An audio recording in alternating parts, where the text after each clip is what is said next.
다큐멘터리 역사를 찾아서 제386편 이성계, 신진 사대부, 그리고 전제개혁. 위화도 회군이 있었던 서기 1388년에는 고려 후기의 역사를 뒤흔든 사건들이 줄줄이 일어나게 되죠. 회군을 주도했던 이성계는 드디어 우왕을 끌어내리는 데 성공합니다. 그러나 우왕뿐만 아니라 창왕까지도 왕씨 혈통이 아닌 신돈의 후사로 간주해서 쳐내려던 이성계의 계획은 수포로 돌아가고 맙니다. 요동 원정에 함께 나섰던 조민수가 이색과 한편이 돼서 결국은 왕세자였던 창을 왕으로 옹립해버린 것이죠. 위험을 무릅쓰고 회군을 주도했던 이성계로서는 전국 주도권 다툼에서 자칫하면 조민수에게 밀릴지도 모른다는 생각을 했겠죠. 이때 고려 조정에서 이성계의 지원을 받아서 현실 정치를 개혁하고자 하는 무리가 있었습니다. 자, 그들이 누구였는지 서울시립대 이익주 교수의 얘기를 들어보시죠. 이성계가 권력을 잡았지만 그리고 그 이후에 많은 사람들이 이성계에게 기대를 하게 됩니다만 어떻게 보면 이 위화도 회군부터 이성계 권력 장악에 가장 중요한 역할을 하는 사람들은 신흥 사대부들입니다. 이 사람들이 우왕대 내내 어떤 현실 문제를 개혁해야 한다고 하는 주장을 해왔고 이런 개혁을 할 수 있는 기회를 비로소 이때 갖게 되는 것이죠. 이성계가 지원을 하면서 신흥 사대부들이 평소 자기들이 주장해왔던 개혁을 추진할 수 있는 이런 분위기가 위화도 회군 이후에 만들어지게 됩니다. 이 신흥 사대부들의 대표주자라 할 수 있는 인물이 바로 정도전과 조준이죠. 북원의 사신을 맞아들일 것인지의 여부를 놓고 고려 조정에서 공방이 벌어졌을 때 정도전은 이런 자세를 취했었죠. 북원의 사신을 받아들여서는 안 된다는 글을 올렸으나 이인임과 경복흥은 이를 외면하고 정도전에게 사신을 영접하라 명하였다.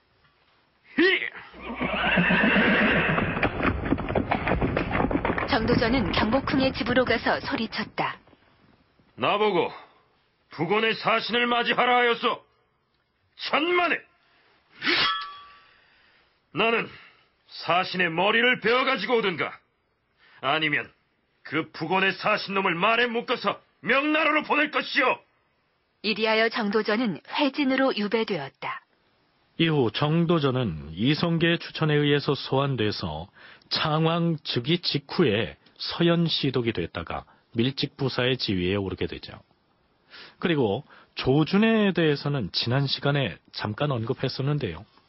조준은 일찍이 왕씨의 대가 끊어진 것을 통분히 여겨 윤소종, 허금, 조인옥, 류원정, 정자, 백군영 등과 동무관계를 맺고 왕씨를 부흥시킬 것을 결의하였다. 자, 바로 이 지점이 창왕 옹립에 반대해온 이성계와 통하는 대목이죠. 조준과 정도전이 이성계와 더불어서 들고 나온 것은 다름 아닌 토지제도 개혁이었습니다. 우리는 앞으로 이때 논의된 토지 개혁을 밭전자를 써서 전제개혁이라고도 부르고 혹은 사유화된 토지를 없앤다는 의미에서 사전개혁 또는 사전혁파라고도 부르게 될 것입니다. 그렇다면 이성계가 자신의 권력 기반 강화를 위한 방편으로 토지개혁을 들고 나와서 조준이나 정도전 등의 신진 사대부들을 포섭했을까요? 내가 오늘 그대들을 왜 불렀는지 아시는가? 글쎄요. 이공께서 말씀을 해보시죠. 내가 목숨을 걸고 회군을 단행할 때 꿈꾸었던 나라는 이런 모습이 아니었어. 우왕을 밀어내긴 했는데 왕위가 세자 창에게 돌아감으로써 왕통을 바로잡으려던 계획도 결국 수포로 돌아갔고, 이 기회에 우리가 미는 종실로 왕통이 바뀌었으면 중앙과 지방 도처에 포진한 교활한 벼슬아치들을 싹 쓸어버리는 것인데, 조민수가 이색 등의 늙은 관료들과 손을 잡고 창왕을 내세우는 바람에 그만. 조민수와 그를 따르는 무리는 물론 썩은 관료사회 구정물을 일거에 걷어낼 수 있는 방안이 없는 것은 아니지. 이공, 그런 계책이 무엇입니까? 말씀하시지요. 만악의 근원이 잘못 운영되고 있는 토지제도에 있어. 전제를 개혁해야 돼. 사전을 혁파하는 파격적인 개혁안을 만들어서 밀어붙이는 것이야. 알겠는가? 이처럼 이성계가 정도전이나 조준에게 전제 개혁에 대한 계책을 제시해서 신진사대부들의 지지를 요청했다. 이렇게 봐야 할까요? 한국학중앙연구원 강재광 백과사전 편찬위원은 그렇지 않다는 견해를 피력합니다. 저는 개인적으로 이성계가 주도적으로 전제 개혁안을 만들고 정도전이니 조준이니 그런 사람들에게 부탁을 해가지고 너네들이 상소를 올려달라라고 했다고 생각하는 사람은 아닙니다. 다만 신진사주들이 이제 전국의 실세가 이제 이성계가 이제 급부상을 한 거니까 조민수와 이성계를 놓고 어느 쪽으로 가야지 실제적으로 사전 개혁을 우리가 완수를 하고 권문세가가 갖고 있던 농장을 혁파를 해가지고 민생을 부활시킬 수 있겠느냐라는 측면에서 봤을 때 전략적인 선택을 조준이니 정도전이니 뭐 권근이니 하는 사람들이 이성계를 정치적인 파트너로 삼았다고 보는 사람입니다. 네, 그러니까 신진사대부를 대표하는 조준과 정도전 등이 이성계를 찾아와서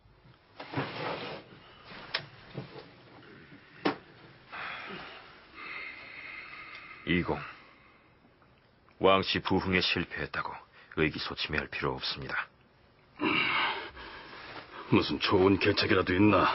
여기 함께 온 조준 대사원이 혁명적인 방안을 제시할 것입니다. 혁명적인 방안이라고 했나? 그렇습니다. 우리가 준비해온 비장의 계책은 바로 전제개혁입니다. 전제개혁이라면 토지제도를 바꾸자는 것인가? 어떻게 말인가? 바꾸고 개혁해야 할 내용들이 여기 다 들어 있습니다. 이공께서 이 내용을 받아들이면 대사헌인 제 명의로 상소를 올릴 것입니다. 이대로 밀고 나가면 조민수를 비롯한 창왕 주변의 낡은 관리들을 쳐내버릴 수도 있을 것입니다. 그래. 그럼 어디 설명을 한번 해보시게. 이처럼 평소 개혁의 필요성을 절감하고 있던 사대부들이 이성계의 권력의 힘을 등에 업고 정치판을 바꾸고자 토지개혁 방안을 들고 이성계를 찾아갔다. 이쪽이 더 가능성이 커 보입니다. 특히 고려사 열전편 조준전에는 이런 대목도 있습니다. 그전부터 토지 제도가 대단히 문란해서 토지를 겸병하는 자들이 남의 토지를 강점하여 그 해독이 날로 심하게 되었으므로 백성의 원망이 자자하였다. 조준은 동료들과 함께 글을 써서 이렇게 돼 있는 것으로 봐서 전제개혁안은 조준 등의 신흥 사대부들이 만들어서 이성계에게 제시해서 동의를 얻어낸 것이다. 이렇게 볼 수 있겠죠. 조준을 통해서 제기되는 이 토지제도 개혁은 단기적으로 볼 때는 정치적으로 대립하고 있는 고려의 구세력이 대체로 토지 문제에서 많은 약점을 가지고 있다. 따라서 이 약점을 공격함으로써 구세력을 척결하겠다고 하는 정치적인 목적을 가지고 있다고 볼 수 있습니다. 하지만 그 당시 신흥사대부들의 이 전제개혁은 거기에서 그치는 것이 아니고 평소 자기들이 주장해 왔던 왕조의 개혁을 어떻게 할 것이냐, 이 개혁의 출발을 토지제도 개혁에서부터 찾아야 된다라고 하는 생각이 있었던 것이죠. 이성계가 권력 기반을 확실히 다져서 뒷날 고려를 멸망시키고 조선 건국으로 나아갈 출발점이 됐던 것이 바로 이때에 조준이 창왕에게 올렸던 상소문이라고 할 만한데요. 이 상소문 자체가 장문인데다가 토지 개혁에 관련된 아주 구체적인 내용까지 망라하고 있다는 점을 특징으로 들 수 있을 것입니다. 고려 후기의 상소문을 제가 여러 가지를 읽어봤는데 정도전보다도 오히려 그 조준의 그 전제 개혁 상소나 관제 개혁 상소가 심금을 울리는 게 고려 후기 사회 그 병폐를 장문에 아주 현학적인 그 허세로 보일 수는 있습니다만 아주 그 운치 있는 그 장문의 국왕에게 충성도 하면서 한편으로는 그 민에 대해서 위민론도 제기하면서 또 한편으로는 신진사를 자기 자신의 어떤 정치적 활로도 모색하면서 모든 고려사회의 그 병폐를 그 고치자고 하는 그런 논의를 그 압축적으로 보여주는 게 그 조준의 그 상소문이 되겠습니다. 그렇다면 조준이 작성한 문제의 그 상소문을 고려사 식화지에 실린 기사를 중심으로 살펴보도록 하죠. 주상 전하, 전제를 바로잡아서 나라의 소용됨을 풍족하게 하고 백성을 호하게 하며 인재를 가려서 기강을 진작시키고 정령을 거행하는 것이 오늘날의 급선무라 할 것이옵니다. 조준은 상소문의 서두에서 개혁안의 핵심을 밝히고 있습니다. 원문에서 발췌해서 소개하자면 정전제와 택인제, 이 6글자로 요약할 수 있을 것입니다. 토지 제도를 바로잡고 인재를 잘 가려서 쓰자, 이런 얘기죠. 조준은 이어서 주나라, 한나라, 당나라 등이 수백 년의 왕조를 유지할 수 있었던 것은 백성의 토지를 고르게 나누었기 때문이라고 설파한 다음 태조께서 사만을 통일하고 나서 신라 말기에 문란했던 전제를 바로잡았사옵니다. 신하와 백성에게 토지를 나누어 주되 백관은 그 품등에 따라 지급하고 본인이 죽은 뒤에는 회수하도록 하였으며 관청의 군사는 20세에 서울로 들여서 60세가 되면 고향으로 돌려보내었고 사대부로서 토지를 받은 자가 죄를 지으면 회수하였기 때문에 사람들이 매사 자중하여 감히 법을 범하지 못하니 예의가 일어나고 풍속이 아름다웠던 것이옵니다. 토지 제도가 올바로 시행되고 있었던 고려 초기의 상황을 상기하고 나서 조준 자신이 상소문을 쓰고 있는 고려 말의 사정들을 하나하나 짚어가면서 비판한 다음에 대안을 제시하고 있습니다. 자, 워낙 길고 그 내용 또한 상세해서 모두 소개할 수는 없기 때문에 일부 주요 부분만 짚어보도록 하겠습니다. 조상들께서 지극히 공정하게 나누어진 토지를 한 집안 부자 간의 사유물로 삼아서 한 번도 조정에서 벼슬한 적이 없는 자와 한 번도 군문에 발을 들여놓지 않은 자가 하는 일도 없이 비단옷과 쌀밥으로 복을 누리며 제후를 멸시하고 있사옵니다. 하여 개국공신의 후손과 밤낮으로 왕을 모시는 신하와 나라를 위해 싸운 장사는 도리어 송곳 세울 경작지조차 얻지 못해 그 부모와 처자를 봉양하지 못하니 어떻게 충의를 구원하고 군공을 장려하며 외적을 막으라 할 수 있겠사옵니까? 그렇다면 조준은 이런 일이 왜 일어나는 것이라고 진단하고 있는 것일까요? 그는 기득권을 가진 이들이 자꾸만 사적으로 토지를 불려나가는 토지 겸병의 원인이 있다고 얘기합니다. 참고로 조준의 상소에 나오는 묘는 땅의 크기를 세는 단위로서 1묘는 30평에 해당합니다. 근년에는 겸병하는 일이 더욱 심해져서 간악하고 흉한 도당들이 산과 시내를 경계로 삼아서 모두 자기 조상으로부터 물려받은 토지라 하며 서로 훔치고 빼앗아 땅 한 묘의 주인이 5명씩이나 되고 1년에 도조받는 횟수가 8차, 9차에 이르옵니다. 옛 선조 임금께서 백성으로부터 거두어들였던 것은 10분의 1에 그쳤는데 지금 사삿집에서 백성으로부터 수취한 것은 10배가 넘사옵니다.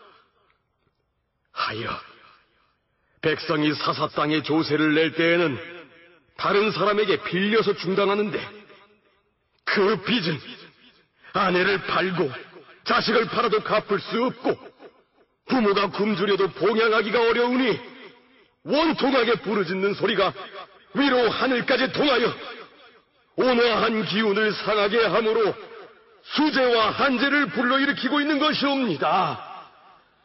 자, 어떤 농민이 경작하는 땅의 주인이 6명씩이나 되고 1년에 8차례에서 9차례나 도조를 받아간다.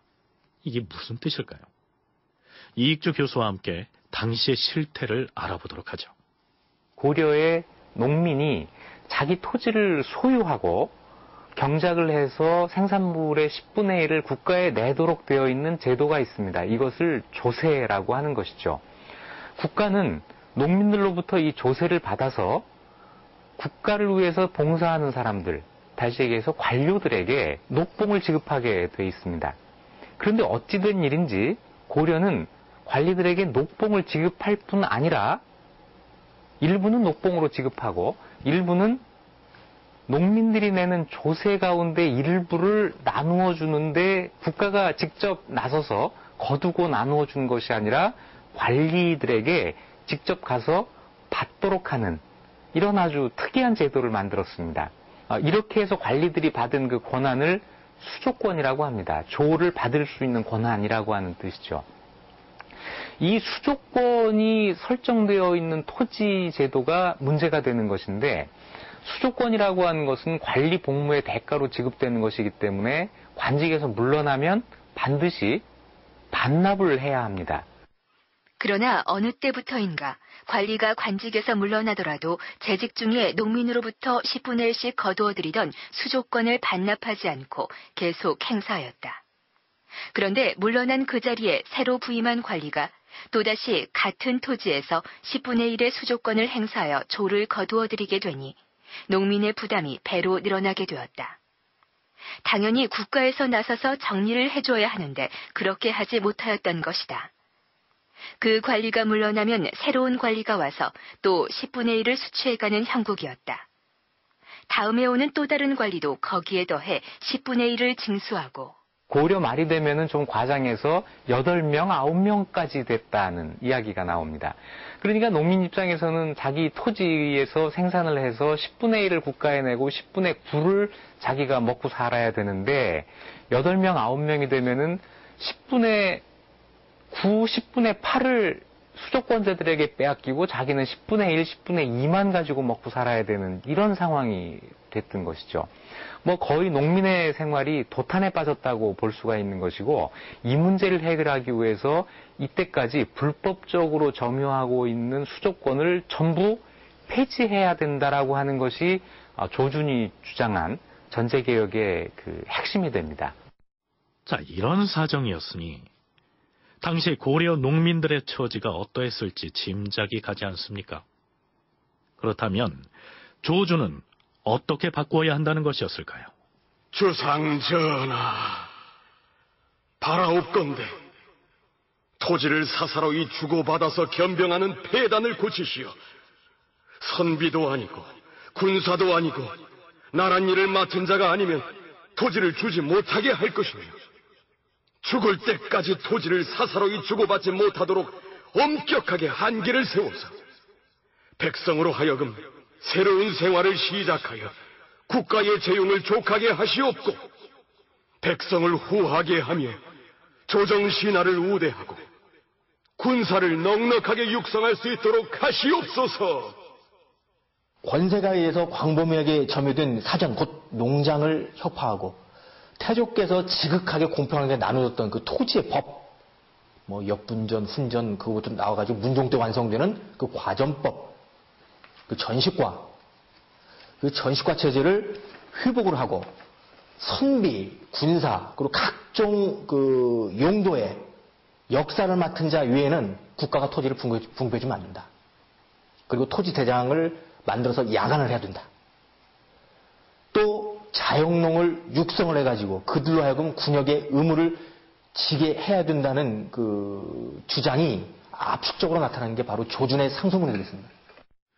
비록 이성계가 스스로의 권력 기반을 다지기 위해서 신진 사대부들과 손을 잡고 이 전제개혁의 깃발을 들었다 하더라도 문란하고 부패한 당시의 토지제도는 시급히 바로잡아야 할 것이었다는 점을 감안하면 이성계와 젊은 사대부들이 개혁의 방향은 옳게 잡았다, 이런 생각이 들지 않습니까? 조주는 이 상소문에서 단순하게 토지제도의 문제점만을 비판하고 있는 게 아닙니다. 그는 지방관리들의 부패와 이를 감시 감독해야 할 알념사, 혹은 순문사가 제 기능을 하지 못하고 있음을 통렬하게 비판하고 있습니다. 알렴사란 건국 초기의 절도사와 같사옵니다. 군사와 백성을 총괄하고 자신이 맡은 지방을 도맡아 감찰함으로써 그 지방의 수령이 백성을 편안하게 하도록 하기 위하여 파견을 하는 것이옵니다. 하운데 요즘은 왜구가 지방의 주와 군을 공격해오면 멀거니 바라만 보고 싸우지 않으니 적들이 더욱 극성을 부리게 되는 것이옵니다. 수령은 제멋대로 방자하여 공공연하게 뇌물을 주고받고 여색에 빠져서 백성이 도탄을 헤매어도 구혈하지 않는 실정이옵니다. 쉽게 말하자면 지방 수령이 백성을 잘 다스리는지 감찰하라고 중앙조정에서 내려보낸 관리가 알렴사 혹은 순문사인데요. 알렴사의 감찰 활동이 제대로 이루어지지 않아서 지방 수령들이 백성들을 보살피지 않고 또 왜구가 침공해와도 제대로 막아낼 생각을 하지 않는다는 지적입니다. 이익주 교수 그리고 강재광 편천위원의 얘기를 차례로 들어보시겠습니다. 고려의 그 지방관 제도에는 크게 두 가지가 있습니다. 하나는 수령이라고 해서 그야말로 지방관들이죠. 현령이라든지 군수라든지 이런 지방관들이 있고, 또 한 가지는 이 지방관들이 일을 제대로 하고 있는지를 감찰하는 관리가 있습니다. 바로 이 사람들이 알렴사, 순문사 이런 사람들입니다.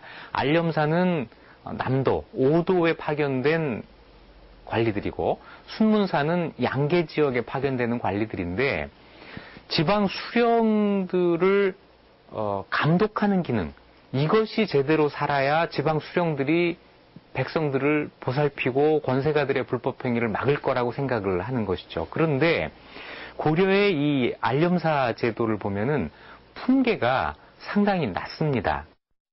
고려 후기에 있어가지고 그 알렴사 제도와 순문사 제도가 상당히 그 오용되었습니다. 무슨 말인 거니?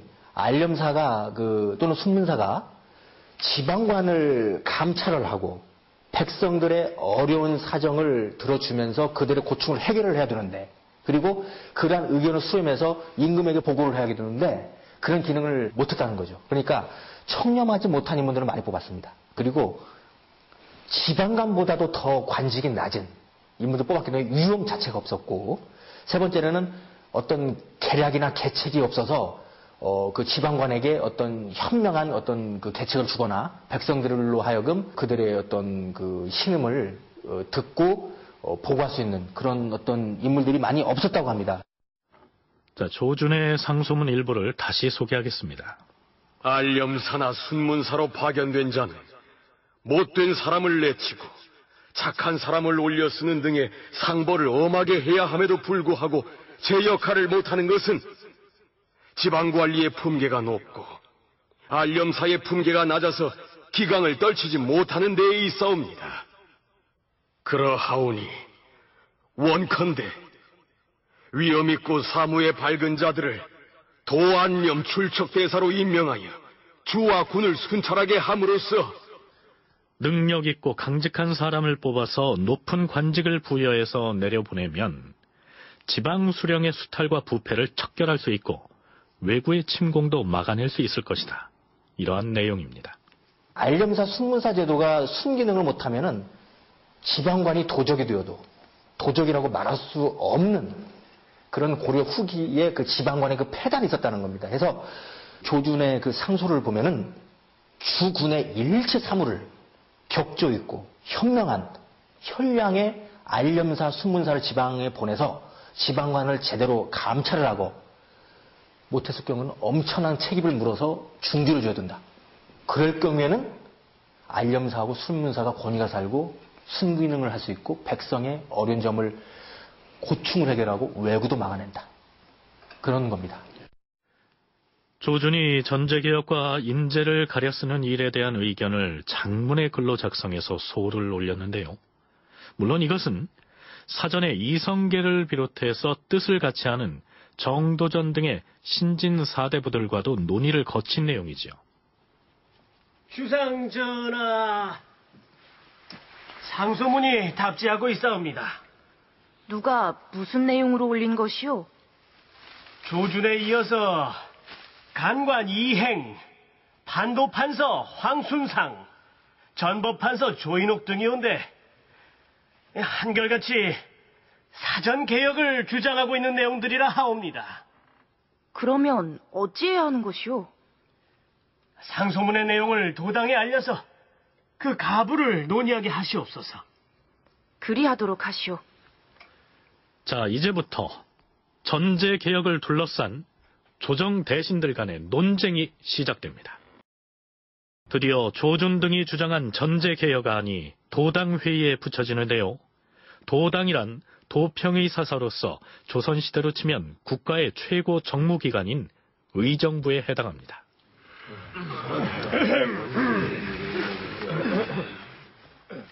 자, 다들 아시겠지만 이 자리는 최근에 올라온 전제 개혁에 대한 상소의 내용을 가지고 그 가부를 결정짓기 위해 마련한 자리입니다.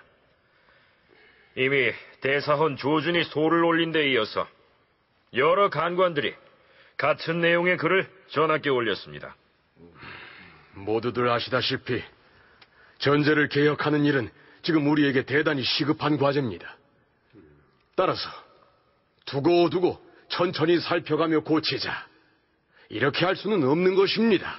저 윤소정도 대사원과 의견이 같습니다. 제도를 바꾸는 일이 쉬운 일은 아닐 것이나 이런 일일수록 과감한 결단이 필요합니다. 오늘날 토지 제도가 이렇듯 어지럽고 문란해져서 백성들을 도탄에 빠뜨린 데에는 여기 모인 우리 모두에게 그 책임이 있습니다. 자, 원로 대신들께서도 의견을 내놓으시죠. 하면 어떻게 고치자는 것이오? 간단히 말해서 우리 고려를 세우신 태조대왕 때 정신으로 돌아가자는 것입니다. 벼슬아치도 아닌 개인이 농민의 토지에 대하여 수조권을 행사하는 것을 혁파하자는 것입니다. 그럼요. 사전을 혁파하지 않고서는 문란한 토지 제도를 바로잡을 수 없는 것입니다. 이때 전제 개혁을 주창한 쪽의 중심 인물은 조준과 정도전, 윤소종, 이행, 조인옥, 황신상 등이었습니다. 정도전이나 그 조준이 주장했던 것은 사전 혁파론이었고, 농장을 혁파해가지고 백성들에게 본래 그 어떤 민전을 환원시켜주고, 특정한 어떤 그 지역의 그 토지를 백성들의 경작하는 그 수도에서 가까운 광역의 어떤 토지를, 그게 나중에 이게 경기가 되는 거거든요. 경기도의 개념도 공양왕 3년에 있었던 그 과전법에 해당되는 그 정도의 면적의 토지가 바로 경기도가 되는 겁니다. 그래서 그런 어떤 그 관리의 어떤 수도지 이 역할을 할 수 있는 그런 어떤 일정한 지역을 설정해 놓고 나머지는 농장을 해체해 가지고 본래 백성들에게 나눠주자는 그 논의를 했던 게 그 정도전과 그 조준이 되는데. 네, 그렇다면 전제 개혁을 반대하는 쪽은 어떤 사람들이었을까요? 고려사에서는 이렇게 기술하고 있습니다. 조준이 전제 개혁을 주장하고 나서자 명문 거족들이 모두 비난하고 중상하였다. 그러자 조준은 더욱 강하게 자기 주장을 견지하였다. 도당에서 가부를 결정하는 회의가 열렸을 때 이림, 우현보, 변한열, 권근, 류배구 등이 반대하였다. 지금의 토지 제도는 하루아침에 생긴 것이 아닙니다. 조상 대대로 물려온 것인데 이것을 어떻게 전부 없던 것으로 돌리자는 것입니까? 아니랄 말씀입니다. 그렇습니다. 그동안 선대 임금들께서도 용인해온 수조권을 일거에 회수하여 평지 풍파를 일으키려고 하는 사람들의 저희가 의심스럽습니다. 그것이 문제가 있든 없든 우리가 이어온 전통입니다. 문제가 있으면 차근차근 의논해서 고쳐나가면 될 것입니다. 수도권을 불법적으로 점유한 것을 원상태로 되돌린다. 이것을 개혁한다라고 했을 때 여기에는 이런 문제가 생깁니다. 그 당시 고려의 지배층에 속한 사람들 대부분이 이런 토지를 가지고 있었다고 하는 것이죠. 그리고 조상 대대로 이런 일을 해왔기 때문에 어떤 의미에서는 이 당시 고려의 그 관료들이 이런 그 수조권을 불법적으로 점유하고 있는 사람들이 자신의 행위가 불법이라고 하는 생각조차 하기 어려웠을 것입니다. 이것은 어떤 의미에서는 고려의 전통이라고도 볼 수가 있었던 것이죠. 여기에서 불법적인 관행을 어떻게 처리할 것인가라고 하는 정치적으로 아주 중요한 문제가 나오게 됩니다. 그렇다면 도당에서 막강한 발언권을 가진 시중 이색은 이 논의 과정에서 어떤 견해를 나타내 보였을까요? 그가 마침내 입을 엽니다. 이 사전을 일거에 혁파하자는 것인데 이는 아니 될 말이오. 오래도록 유지되어 온 법제를 경솔하게 손바닥 뒤집듯 고칠 수는 없다는 말이오. 온건파는 이색을 따르는 그런 무리인데 그 출신이 급진파보다는 다소 권문세가에 가까운 그런 성략적 소양을 지니고 있었던 사람들이고, 급진파는 지방 중소 지주층으로서 공윤왕 때 그 과거를 통해서 급제한 그런 선량이 되겠습니다. 그래서 그들은 권세가의 농장을 몰수를 해가지고 그 토지장을 불사를 해서 본래 그 농민들을 찾아서 토지 몇 개씩을 나눠주고 자립을 시켜서 그들이 군역을 담당해서 왜구를 막고, 결국 그렇게 돼서 나중에 대마도 정벌까지 가지 않습니까? 그리고 우리 이제 신진 사류들에게 나눠줄 수 있는 토지, 광역의 토지를 설정을 해가지고 거기서 과전법으로 우리에게 녹봉을 충당하자라고 주장을 했던 게 바로 그 후자의 급진파고, 전자는 그 목은 이색으로 대표되는 일준으로 주장을 했던 그 권문세가의 어떻게 보면 후예이죠. 그렇다면 이색은 왜 조준 등이 들고 나온 전제 개혁을 반대하고 나섰을까요? 이 반대 의견이 있는데 이 반대 의견을 대표한 사람이 이색이라고 하는 점이 우선 눈에 띕니다. 우리가 어떤 개혁에 반대를 할 때 이유가 개혁의 대상이 되기 때문이다. 다시 얘기해서 이 토지 문제를 가지고 이색이 반대를 했다면 이색이 그런 토지를 많이 가지고 있었기 때문이다라고 생각하기가 쉬운데 그거는 아니었던 것 같습니다. 이색이 그렇게 뭐 불법적으로 탈점한 또는 조상 대대로 그렇게 탈점한 토지를 가지고 있었느냐면 그것은 아니니까는요. 이색이 반대한 그 논리를 보면 오래된 옛법을 경솔하게 고칠 수 없다라고 하는 이 한마디입니다. 이것이 어떤 보수의 논리라고 할 수 있는 것이죠. 그러니까 이색은 자신이 전제 개혁의 대상이 되는 것을 피하려고 반대 의견을 내놓았던 것이 아니고, 사전 혁파라는 칼날을 휘둘렀을 때 고려의 관료 사회를 구성하고 있는 대부분의 명문 거족들이 존재 기반을 상실할 텐데 당시의 고려 왕조가 그걸 감당해낼 수 있겠느냐, 이러한 우려를 했을 것이란 얘기죠. 말하자면 이색은 기존의 토지 제도가 옳은 것은 아니지만 아주 오래된 관행인 바에 이것을 하루아침에 무너뜨렸을 때 예상치 못한 일이 벌어질 것을 우려했던 것이고, 개혁론자들은 그것이 비록 관행이긴 하지만 불법이기 때문에 혁파해야 한다, 이러한 논리였죠. 그런데 문제는 이색의 이러한 본뜻과는 상관없이 많은 토지를 불법으로 탈점해서 그걸 바탕으로 권력을 유지해온 사람들이 이색의 그러한 주장을 환영하면서 동조하고 나섰다는 것입니다.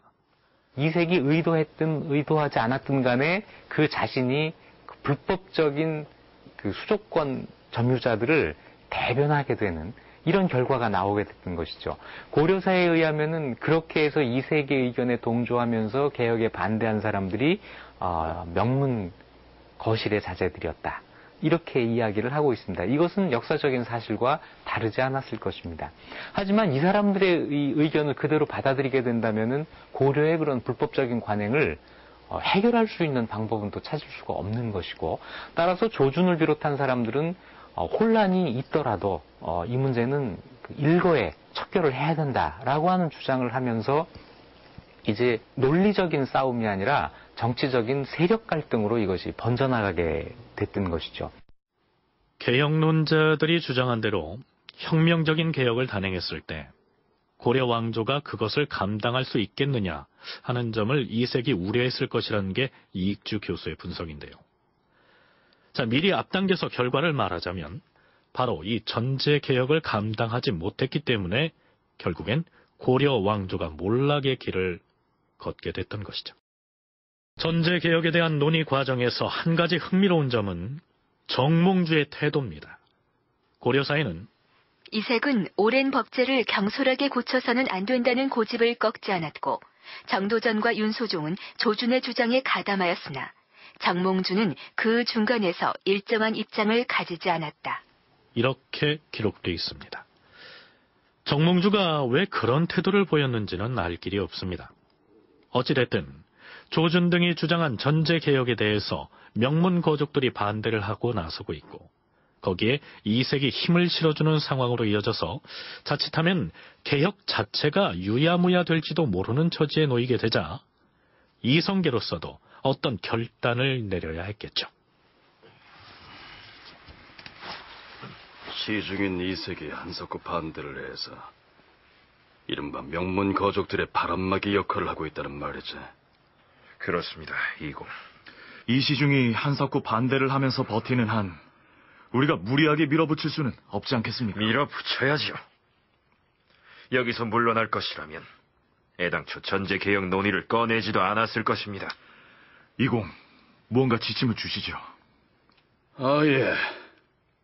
문무백관 중에서 전제개혁에 의견이 있는 자들을 모두 모이라고 해서 난상 토론을 해보는 게 어떻겠나. 좋습니다. 거기에서 토지개혁의 목소리가 대세를 형성하면 그 다음에는 내가 그 개혁안을 밀어붙일 것이야. 좋습니다. 그렇게 하겠습니다.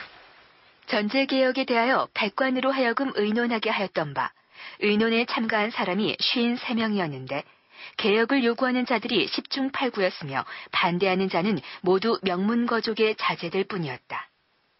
이성계는 끝내 조준의 주장을 채용하여 전제개혁을 추진하였다. 이성계의 주장에 따라서 아마도 이 시점에 조준이 제안한 전제개혁안이 받아들여진 것으로 보입니다. 그렇다면 이 무렵에 이성계와 함께 요동정벌 그리고 위화도 회군의 또 한 축을 이루었던 조민수는 무엇을 하고 있었을까요? 사망한 이인임이 비록 일부 흠결이 있다곤 하나 선대왕인 우왕을 도와 국사를 살핀 공 또한 있으므로 마땅히 예를 갖춰 장례를 치러 주어야 할 것이다. 의식을 담당한 전인은 만장을 만들어서 장례를 추진하도록 하라. 우왕 시절 집정으로서 정권을 휘둘렀을 뿐만 아니라 임견미, 염흥방 등과 함께 정사를 농단했던 이인임이 죽자 아무도 나서서 장례를 치를 생각을 못하고 있었는데 창왕을 옹립하는 데 기여한 조민수가 나서서 예를 갖춰서 장사를 치르도록 요구한 것이죠. 그런데 시국이 시국인지라 의전을 담당하던 전이들도 선뜻 협조하려고 나서지 않았던 모양입니다. 조민수의 청에도 불구하고 전이들은 그 일을 어렵게 여겨 병을 핑계대고 아예 출근을 하지 않았다. 이때 불영공부가 호련히 죽은 이인님의 시호를 의논하겠노라고 나서서는 시호를 황유라 하였다.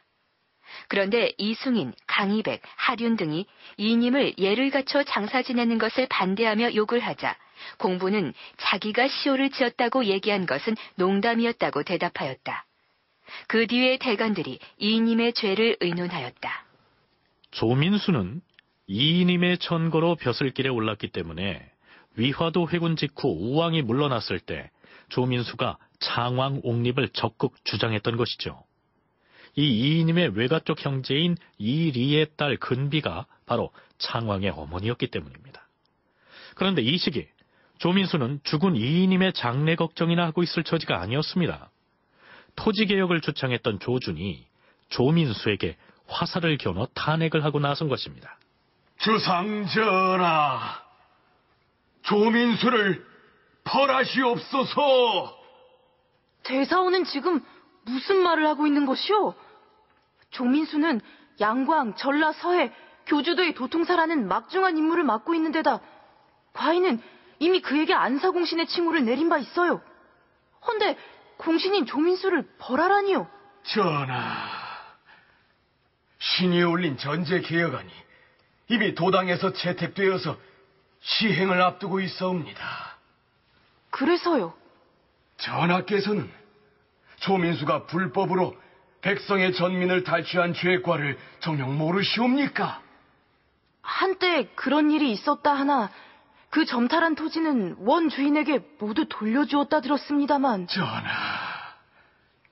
사실을 고하자면 이러하옵니다. 우왕 시기에 국왕의 측근에서 권력을 농단했던 임견미와 염흥방 등이 처단되자 조민수는 화가 자기에게 미칠 것이 두려워서 과거에 약탈했던 전민을 모조리 본래 임자들에게 돌려준 것이 사실이옵니다. 돌려주었으면 되지 않았소. 하온데 요즘에 들어서 다시 돌려주었던 전지를 슬금슬금 다시 빼앗아서 탐욕을 채우고 있사옵니다. 이번에 사전개혁 문제를 굳고 반대하고 나선 것도 그런 죄과가 있기 때문이옵니다. 그래서 어찌하라는 말이오?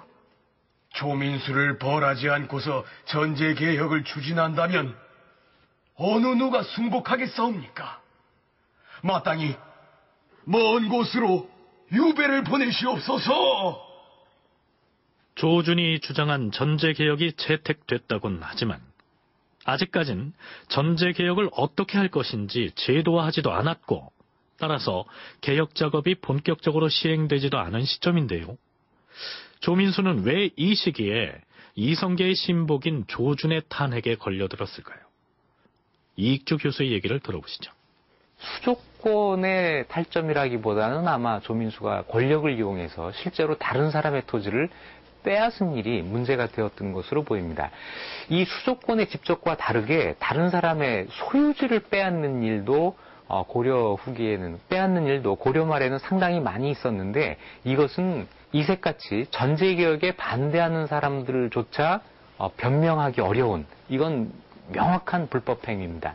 따라서 이 토지 탈점보다 훨씬 더 경미한 조상 대대로 수조권을 집적해온 문제를 개혁할 것인가 말 것인가를 논의하는 국면에서 다른 사람의 토지를 탈점한 이런 명백한 불법 행위에 대해서는 어느 쪽에서도 받아들이기가 어려운 이건 분명히 그 처벌을 할 수밖에 없는 이런 사안이 됐을 것입니다. 네, 조민수의 경우에는 조상으로부터 물려받은 수조권이 문제가 된 것이 아니고요. 남의 토지를 강제로 빼앗은 불법을 저질렀기 때문에 처벌을 면하기가 어려웠을 것이란 분석입니다. 그렇다면 창왕을 옹립하는 데 큰 공을 세웠던 조민수, 그는 그 뒤에 어떻게 됐을까요? 조민수를 창령으로 유배할 것이며 그의 수하인 남성리는 공주로 그리고 허연은 봉주로 유배할 것이니 어명대로 시행하라. 자, 그런데 어린 창왕은 자신이 왕위에 오르는데 큰 힘이 돼주었던 조민수를 귀양 보내려니 가슴이 아팠던 모양입니다. 이때 창왕은 좌대원 권근을 보내서 조민수에게 술을 대접하면서 이렇게 말하였다. 그대에게 비록 죄가 있다고는 하나 공로가 더 크므로 귀양을 보낼 수는 없으나 다만 지금은 과인이 즉위한 지 얼마 되지 않은 관계로 강관의 말에 따르지 않을 수 없게 되었으니 이해하도록 하시오. 물론 이성계가 신진 사대부들과 손을 잡고 시행하려는 이 전제개혁이 당시 고려의 형편에서 보자면 시급히 추진해야 할 당위성을 지니고 있긴 했지만 전제개혁의 깃발을 세우자마자 조준부터 쳐내는 것을 보면 전제개혁을 들고 나온 이면에 이성계의 정치적 계산이 개입돼 있었다는 사실을 어렵지 않게 짐작할 수 있습니다. 조준의 전제개혁 상소가 채택이 되자마자 조민수가 창령형으로 유배를 간다라는 장면은 유야도 회군을 해가지고 최영을 쳐내는 그런 측면과도 또 흡사하거든요. 그래서 그 신진 사료 중에서 그 조준 그리고 정도전 또 그를 따르는 많은 어떤 세력도 있겠지만은 이런 사람들이 그 합심을 해가지고 상소를 올렸을 때는 조민수를 쳐내기 위한 그런 어떤 정략적인 어떤 선택을 해서 그런 어떤 계산을 해놓고 이게 상소를 올렸다고도 생각을 할 수가 있겠어요. 근데 조준의 전제개혁 상소가 다 받아들여진 건 아니고 권문세가 중에서 부당하게 백성의 토지를 탈점한 사람이 있으면 제거를 해야 된다라는 게 채택이 된 거고 이제 고려 군권의 절반을 차지하고 있던 조민수를 쳐냈으니 권력이 급격하게 이성계에게로 쏠리게 된 셈이죠. 그렇다면 이성계나 조준의 경우에는 전제개혁을 시행했을 때 개인적으로 손해볼 처지는 아니었을까요? 다시 말하자면 이성계와 조준은 조상으로부터 물려받은 수조권을 가지고 있지 않았을까요? 이성계의 어떤 개인 소유지도 고려에 그렇게 많지 않았을 겁니다. 이성계뿐 아니라 전제개혁을 주장했던 수많은 신흥 사대부들의 경우에는 자기가 조상 대대로 받은 수조지 또는 자기의 소유지 이런 것들이 그렇게 많지 않았을 것으로 보이는데요. 여기서 유일하게 그 예외가 되는 사람이 조준입니다. 조준은 개인적으로 볼 때는 조상 대대로 그 관직 생활을 했던 그 조인규라고 하는 그 몽골과의 그 전쟁 시기부터 몽골 그 통역관으로 활동하면서 아주 급성장한 그 집안의 후손입니다. 따라서 조준은 그런 토지가 있죠. 이성계의 경우 고조부터 동북면 지방에서 살다가 이성계 때에 이르러 고려로 나왔기 때문에 조상 대대로 물려받은 수조권이 없었죠. 그러나 조인규의 증손자인 조준의 경우에는 조상 대대로 물려받은 수조권을 가지고 있었습니다. 그럼에도 불구하고 자신의 기득권을 내놓고서 전제개혁을 강력하게 주장하고 또 관철해 나가는 것을 보면 단순히 토지 없는 사람이 땅 가진 사람들을 공격한다는 차원을 넘어서 토지 공개념을 구현하려는 노력으로 봐줄 수 있지 않을까요? 정치적인 지향이 어떤 것인가? 그렇게 불법적으로 토지를 많이 점유한 사람들이 권력을 독점하고 이 사람들이 그 수많은 백성들을 지배해 나가는 이런 국가이어야 하는가? 아니면 토지의 공공성을 살리면서 국가의 기강을 살리면서 백성들을 위하는 정치가 어떤 것인가를 지향해 나가는 이런 정치가 되어야 할 것인가 하는 어떤 그 정치적인 견해와 정치적 지향 간의 대립이라고 하는 이런 측면을 분명히 가지고 있다고 할 수 있습니다. 자, 이제 한숨 놓게 되었어. 이제는 전제개혁을 무효로 되돌리는 일은 결코 일어나지 않을 것이오. 여러분의 노구가 컸습니다. 경아드립니다, 이공. 사전을 혁파하여 백성을 구제하려는 우리의 노력이 이제 결실을 보게 될 것이오. 이공께서 우리를 믿고 힘을 보태준 덕분입니다. 자, 우리 오늘은 마음껏 마십시다. 조민수가 창녕으로 유배당한 직후 창왕은 이색을 문화시중으로 그리고 이성계를 수시중으로 임명합니다. 물론 형식적인 지위는 이색이 더 높다 하겠으나 얼마 뒤에는 전국의 군사를 총괄하는 권한을 이성계 한 사람에게 부여했으니 실질적인 권력이 이성계에게 집중됐다. 이렇게 말할 수 있겠죠. 위화도 회군 이후 최영을 숙청한 데 이어서 창왕 옹립에 기여했던 조민수마저 내쳤으니 바야흐로 이성계는 무소불위의 권력을 휘두를 수 있었으나 그럼에도 불구하고 이성계는 이를 서두르지 않고 신중하게 추진하는 성품이었습니다. 강제강 위원의 얘기입니다. 지금의 이성계 입장이란 거는 왕권을 능가하는 어떻게 보면 최씨 무인 정권이 있어가지고 최충원이나 최우가 가졌던 권력의 크기와 대등하다 이렇게 판단이 되어지고 다만 그는 신진사류가 더 정치적으로 성장을 하고 더 자기를 보필하면서 자기에게 더 많은 힘을 실어줄 수 있을 때까지는 아직은 기다려야 된다는 신중론자였습니다. 급진적으로 창왕마저 패하면서 어떻게 하지는 않았다는 겁니다. 아직까지는. 그래서 이성계는 신중론자였고 현실적 힘의 크기는 왕을 능가함에도 불구하고 자중을 했다. 그리고 백성들의 어떤 삶을 구제하는데 더 신경을 쓰는 척 하는지는 모르겠습니다만 그런 쪽으로 더 나아가는 제스처는 취했습니다. 이성계가 군사권까지 장악함으로써 명실상부 최고 권력자가 됐고 이 무렵부터는 신흥 사대부들이 대거 이성계 주변으로 몰려들었을 것으로 보입니다. 성급하긴 하지만 이 시기 이성계는 젊은 사대부들의 지지를 바탕으로 삼아서 새로운 왕조를 개창하겠다는 계산을 이미 하고 있었는지도 모릅니다. 이익주 교수는 그 신진 사대부들 중에서 가장 중요한 인물로 두 사람을 꼽습니다. 하나가 조준입니다. 사헌부의 대사헌 맡게 되고, 또 한 사람이 정도전입니다. 정도전은 성균관의 대사성을 맡게 됩니다. 조준이 사원부 대사원이 되면서 전제개혁을 주도해 나가고, 이걸 가지고 고려의 구세력을 공격하고 새로운 국가질서를 만들어 나가는 이런 역할을 한다면, 정도전이 성균관의 대사성이 되면서 이러한 행동들에 대한 이론, 명분을 제공하게 됩니다. 그리고 여기에서 이제 불교에서 유교로 넘어가는 유불교체의 논리를 만들어내게 되고, 이런 전제개혁과 유불교체의 논리, 이 두 가지를 양날개로 하는 것이죠. 이것이 결국은 조선건국으로 나간다고 볼 수가 있습니다. 자, 조준과 정도전, 그리고 신진 사대부들의 이 고려를 개혁해 나가는 과정을 여러분은 살펴보고 계십니다.